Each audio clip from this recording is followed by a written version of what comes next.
room was filled with silence, save for the soft sobs of mourners, the low murmur of quiet prayers. The heavy scent of lilies hung in the air as the small chapel became a place of sorrow and finality.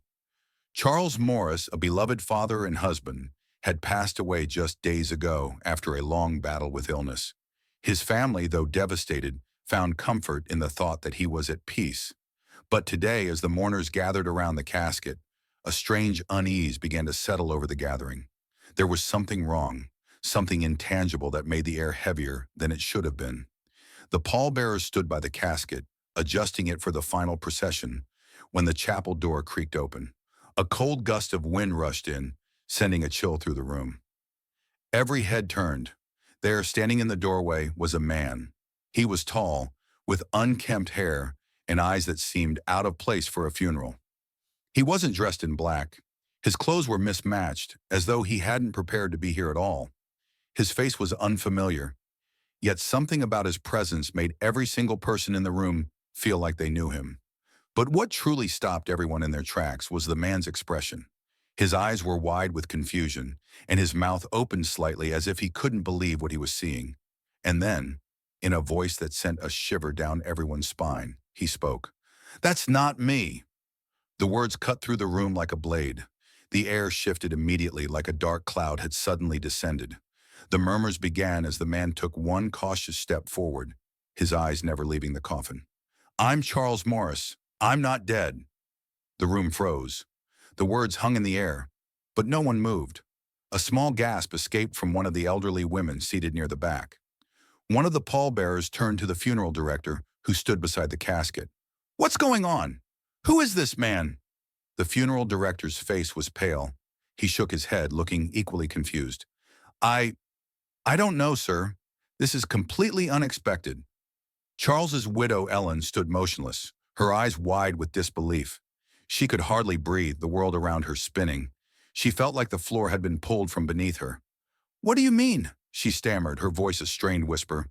You're gone. We buried you." The man, Charles, at least that's what he claimed to be, looked at her, his eyes filled with distress. "Number I was sick. I was in a hospital. There must be a mistake, but I'm not dead." A heavy silence fell. The weight of his words seemed to crush everyone in the room, suffocating them all at once. The guests shifted uncomfortably in their seats, whispering among themselves. Some wondered if it was some twisted joke, but no one dared laugh. This felt too real, too unsettling. Ellen couldn't stand it anymore. Her legs were trembling, her heart pounding like a drum. She stepped toward the stranger, her eyes locked onto his. "This is some kind of sick prank, right? You're just a cruel person playing games with us. My husband's gone. He's dead." Charles, if that was truly his name, looked down at the casket again. His eyes softened, but there was no recognition, no sorrow, just confusion. "That's not me in there." But before Ellen could respond, the funeral director stepped in, his voice trembling. "Sir, I have to ask you to leave. This isn't the place for this. If you truly are who you say, we can sort this out." But the man wasn't listening. His gaze remained fixed on the casket, his jaw tight with emotion. "No," he muttered, more to himself than anyone else. "That's not me." And as he said it, the room seemed to grow darker, the walls closing in. Ellen's vision blurred, and she suddenly felt a coldness creeping up her spine. Something wasn't right. The man took a step forward, his hand hovering above the edge of the casket. The lid, sealed tight just moments before, shifted slightly. Then a creaking sound reverberated through the room. The mourners gasped. The room was deathly quiet. The air felt heavy, thick with uncertainty and fear. Everyone in the chapel, from the grieving family to the guests who had come to pay their respects, watched as the man, the stranger, stood motionless, his hand hovering just inches above the casket. The lid of the casket creaked, a sound that seemed to resonate deep within the bones of everyone present. The man, Charles, didn't flinch. His face remained pale, his brows furrowed in confusion as his fingers brushed the edge of the lid. Ellen, still standing at the center of the room, shook her head in disbelief. She was frozen. Every part of her mind screamed that this couldn't be happening, that there was no way her husband, the man she had buried with all her grief and love, could be standing here before her, alive. "This isn't real," she whispered, more to herself than anyone around her. "This can't be real." Charles turned his head toward her, his expression softening. "Ellen, I swear, I don't know how, but I am me. I don't know who you buried, but it wasn't me." One of the mourners, an elderly man who had been a longtime friend of the family, stepped forward. "This is madness. How could this be? There's no way you could be who you say you are. We were all there when Charles passed away.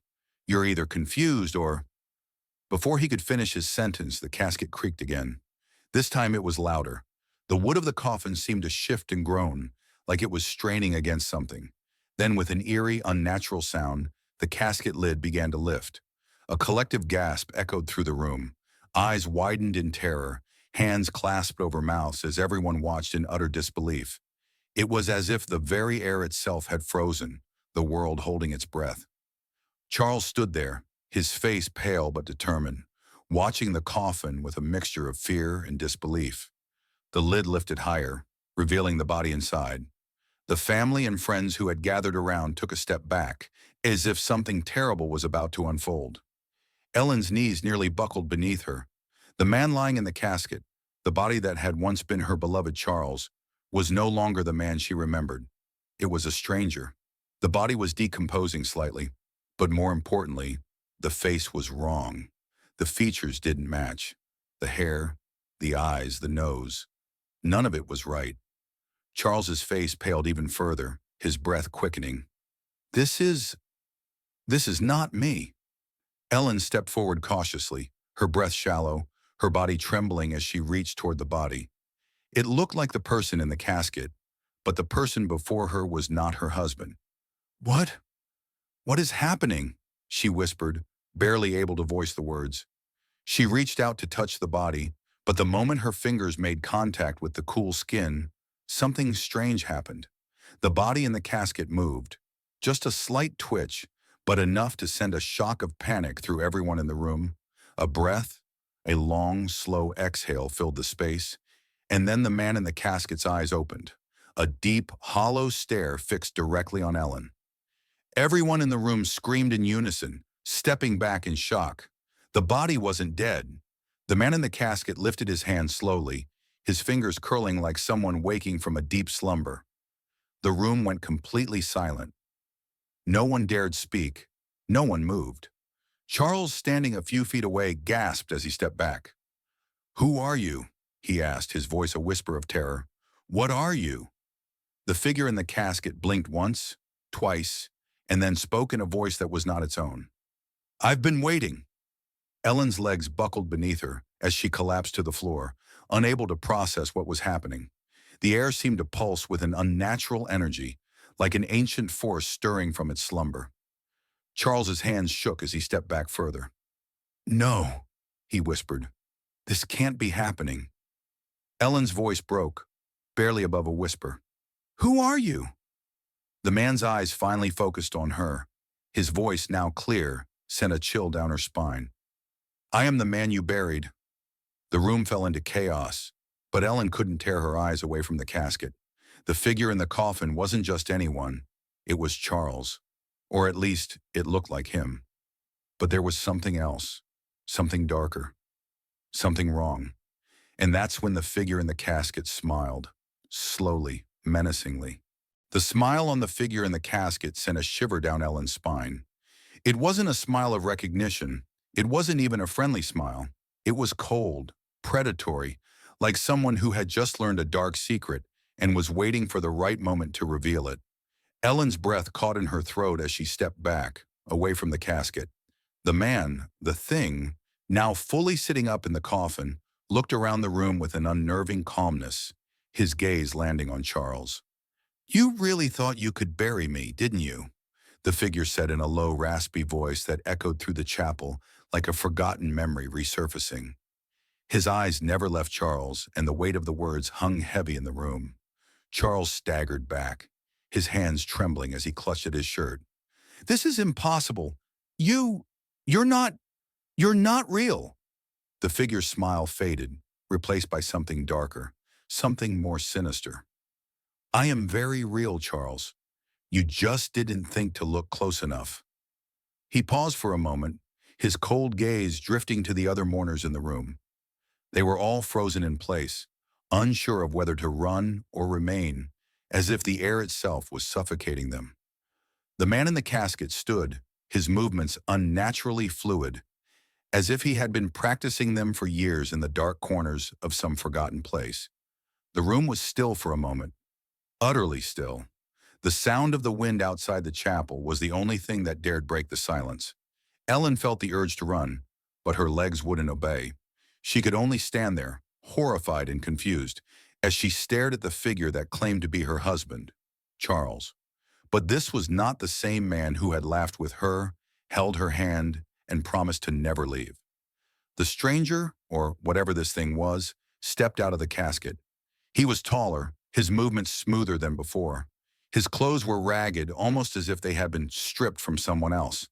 The energy in the room felt cold, unnaturally cold, as if the very fabric of reality had begun to fray around them. You think I don't know what's going on here? The figure's voice was low, menacing. I remember everything. Everything. Charles staggered backward, his back hitting the pew. No, no, no, this isn't possible. I saw you die. I saw you. The figure laughed, a deep, hollow sound that made the air seem to vibrate. You think I died? You think that's what happened? No, Charles. You buried me alive. You buried me in the dark because you couldn't face what I knew, what we were both a part of. Ellen's mind was racing. She didn't understand. What was he talking about?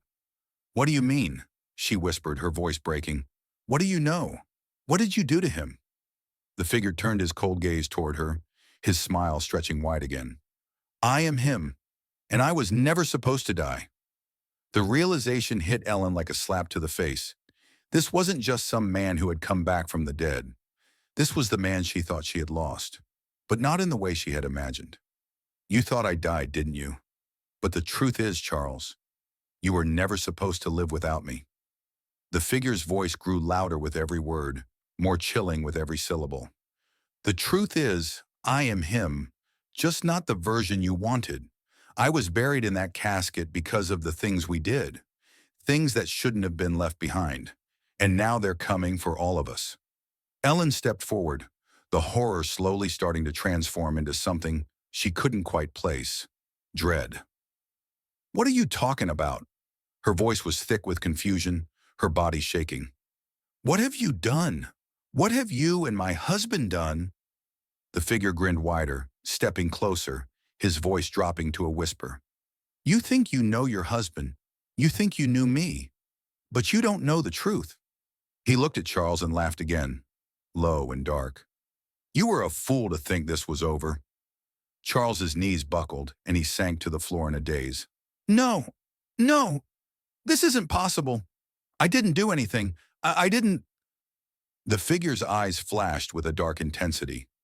You were never meant to be free. Ellen's breath caught as she realized what he meant.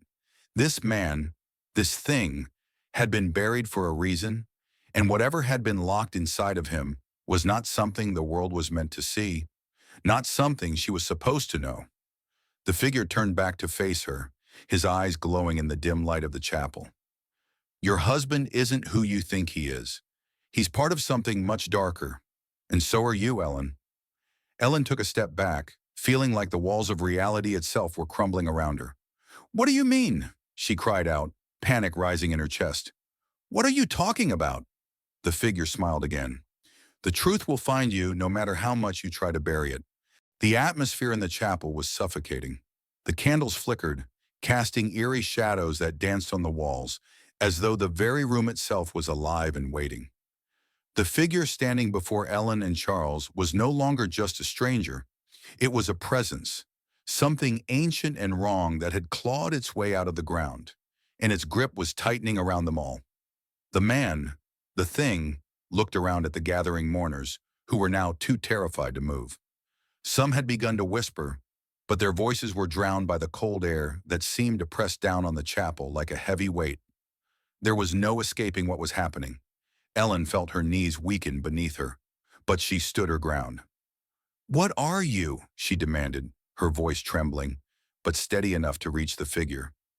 "You look like him. You sound like him. But you're not. What do you want from us?" The figure's smile widened. There was no warmth in it, only cold amusement, as though he found her confusion entertaining. "What do I want?" His voice was like a cold wind scraping over stone. "I don't want anything. Not anymore.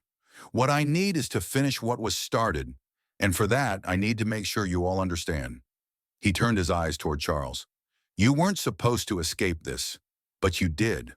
Charles was on his knees now, unable to look away from the figure.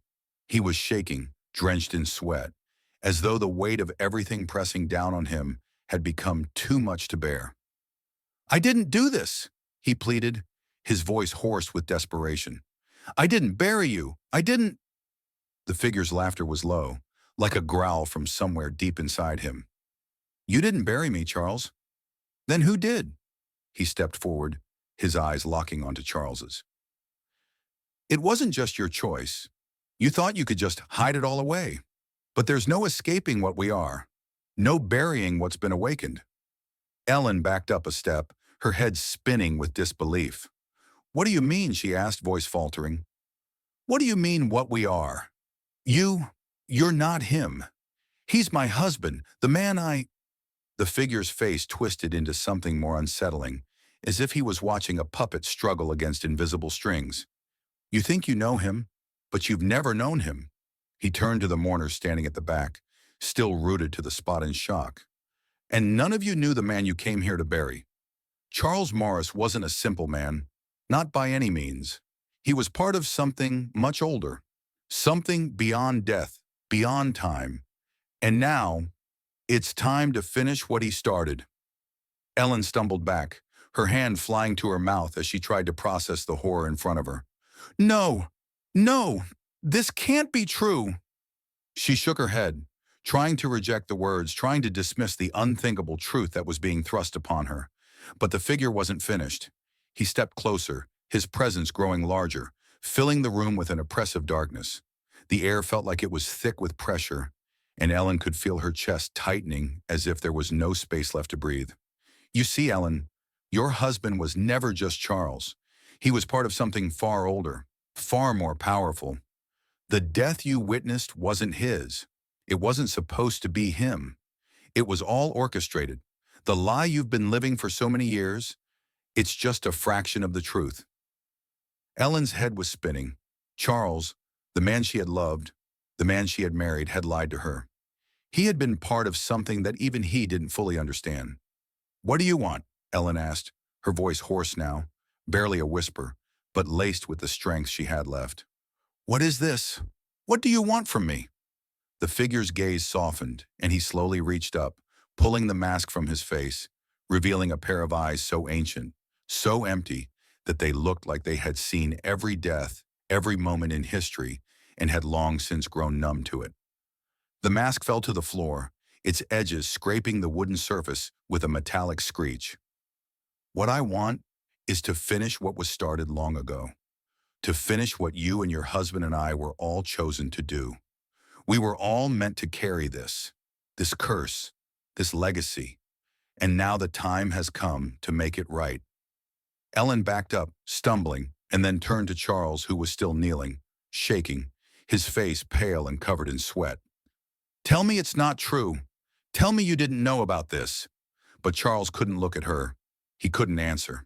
The figure turned back to Ellen. "You've always been part of it. You just didn't know. The choices made so long ago, they've come full circle. And you, Ellen, you have a choice now, too." "A choice?" Ellen whispered, her voice breaking. "What choice? What am I supposed to do?" The figure's voice dropped to a low whisper, almost like a warning. "You can accept what's happening, or you can stop it and risk everything.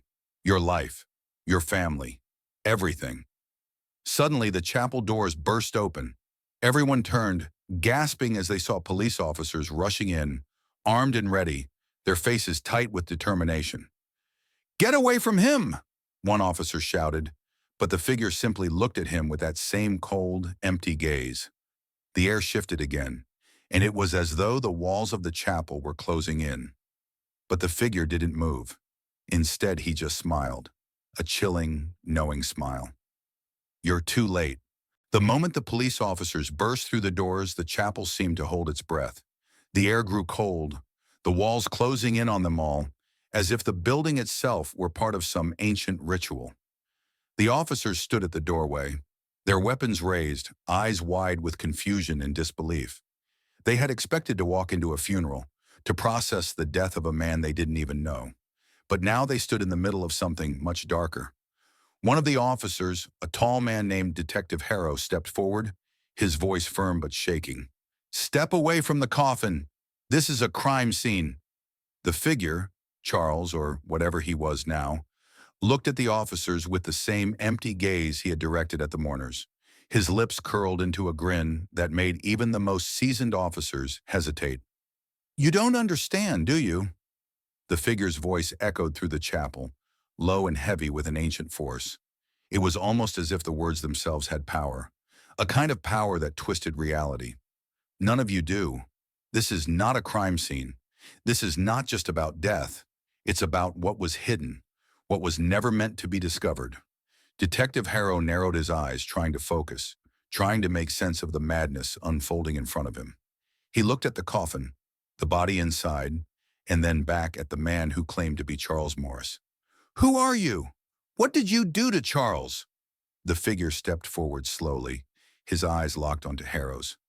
"I am the man you think you buried, but I am so much more than that." He reached up, brushing his fingers against his own face, like he was reminding himself of his own existence. The movement was smooth, deliberate. "I am something that was buried long ago, a mistake that was sealed in death. But death never truly came for me, detective, and now you'll all have to face the truth of it." The officers exchanged uneasy glances. They didn't know whether to shoot, to run, or to call for backup. Every instinct screamed at them that this was no ordinary situation, and they weren't prepared for this. No one was. Ellen stood behind them, her heart racing. She could barely keep up with the conversation. Her mind was still trying to process the impossible. The man in front of her was not her husband. Charles had died. He had been buried. But now this thing was standing before her, claiming to be him, but darker, much darker. "What do you want from us?"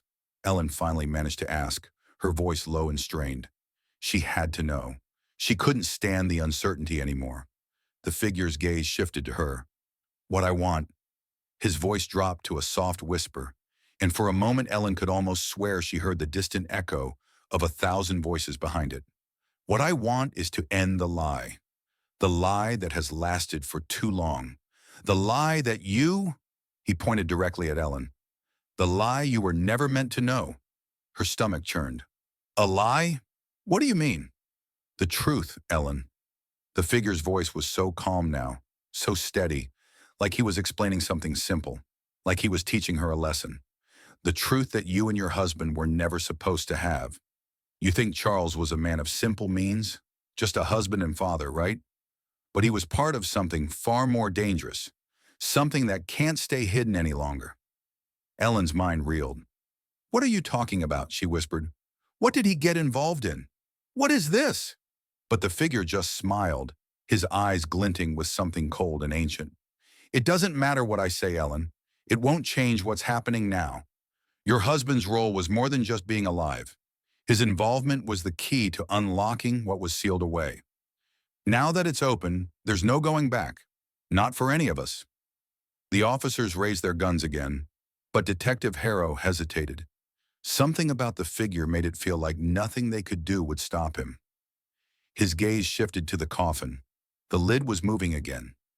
The room held its breath. Ellen stepped forward, her voice trembling but loud. "Stop! What are you doing? What do you want from us?" The figure stepped aside, almost as though he was inviting her to approach. "You can ask all you want, Ellen, but the truth is, you're already part of it. You always were. The only choice left is to understand, or to face what's coming next." Ellen's head spun. What did that even mean? But before she could ask again, a deep, guttural crack split the air. The coffin split open. And this time, it wasn't just the body inside, it was the very air around them that seemed to crack open. As the coffin lid collapsed to the ground, something far darker rose from within.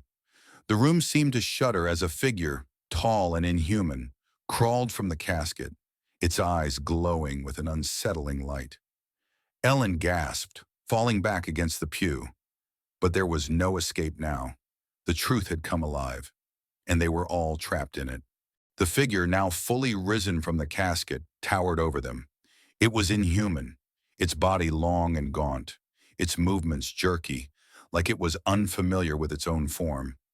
Its eyes burned with an unnatural light, glowing fiercely as it scanned the room. Locking eyes with Ellen first, her heart skipped a beat. The thing before her was not the man she had loved, not the husband she had buried.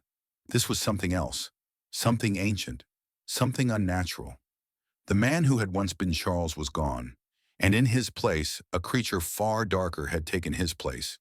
The room seemed to bend around them, the walls groaning as if they too were being pulled into some unnerving force.